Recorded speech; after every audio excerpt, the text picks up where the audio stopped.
یاد رکھیں، افسانچہ نام ہے بڑی بات کو نہایت مختصر الفاظ میں کہنے کا۔ اختصار کے ساتھ الفاظ کا صحیح استعمال ہی افسانچے کی جان ہوتا ہے۔ اگر آپ سیدھے سیدھے الفاظ میں کوئی واقعہ سناتے ہیں تو اسے افسانچہ نہیں کہہ سکتے۔ اگر وہی بات اختصار میں چونکانے والے انداز میں آپ بیان کرتے ہیں تو وہ زیادہ بہتر ہے اور یہی افسانچہ ہے۔ اب سنتے ہیں محترم سرمد عباسی کا افسانچہ، عنوان ہے 6 لاشیں۔ ان چاروں نے اچانک ہی اسے گھیر لیا۔ وہ اکیلا تھا۔ ان کے ہاتھوں میں کلاشنکوفیں دیکھ کر پل بھر کے لیے اس کی آنکھوں کے سامنے اندھیرا چھا گیا۔ ان چاروں کا اس کے چچا زاد بھائیوں کے ساتھ زمین کے معاملے پر خونی جھگڑا چل رہا تھا۔ میں مانتا ہوں کہ ان کا رشتہ دار ہوں، پر اس تنازع سے میرا کوئی تعلق نہیں، اس نے خوفزدہ ہو کر کہا۔ جواباً تمام کلاشنکوفوں کی نالوں کے رخ اس کی طرف ہو گئی۔ اللہ کا واسطہ مجھے مت مارو، 5 نفوس کا واحد کفیل ہوں۔ وہ ہاتھ جوڑ کر گھگرایا۔ چاروں کلاشنکوفوں نے آگ اگلی اور ایک اس کی اور 5 نادیدہ، کل 6 لاشیں بچھ گئیں۔ اور اب سنتے ہیں شگفتہ شفیق کا افسانچہ، عنوان ہے راز۔ اس کی بہنوں کا دل چاہتا کہ اس کے ہاتھ رسی سے باندھ کے ایک کونے میں بٹھا دیں۔ وہ اس کے شوہر اور بچوں کو دل ہی دل میں خوب برا بھلا کہتی کہ اس کو روکتے ہی نہیں بلکہ اس کے مددگار بنے پھرتے ہیں۔ انہوں نے خواب میں بھی نہیں سوچا تھا کہ وہ یوں دنیائے زمانے میں لکھتے لکھتے مشہور ہو جائے گی۔ اس کا مسکراتا شفاف چہرہ ان کا خون جلا جاتا۔ اس قدر تازہ دم لگتی ہو، کون سے پارلر کا کمال ہے؟ اوہو، تو یہ جلن ہے آپ کو؟ اس نے کھل کے قہقہا لگایا۔ ارے بھائی، سارا دن تو گھر کے کام کاج میں نکل جاتا ہے، پھر کوئی نہ کوئی الجھن، بیماری، دکھیاری، اور پھر ہم سے نہیں ہوتی آپ لوگوں کی طرح ٹیلی فون پر لمبی لمبی غیبتیں، ادھر کی ادھر بھی نہیں کر سکتے ہم۔ تو پھر کیا کرتی ہو تم؟ کیا کرتی ہوں میں؟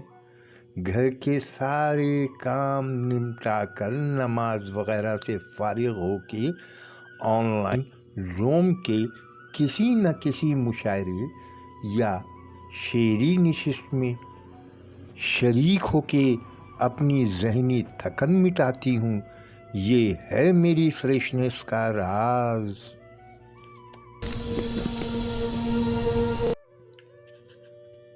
رفیع حیدر انجم کا افسانچہ سنتے ہیں، عنوان ہے تبدیلی۔ انسان گھر بدلتا ہے، لباس بدلتا ہے، رشتے بدلتا ہے، دوست بدلتا ہے، پھر بھی پریشان رہتا ہے۔ خود کو کیوں نہیں بدلتا؟ سراج فاروقی کا افسانچہ سنتے ہیں، عنوان ہے شکاری۔ بلوائیوں نے اس کا تعاقب کیا۔ جب آبرو کے لالے پڑ گئے، بچنے کی کوئی صورت نظر نہ آئی تو وہ کھائی میں کود کر موت کو گلے لگا لی۔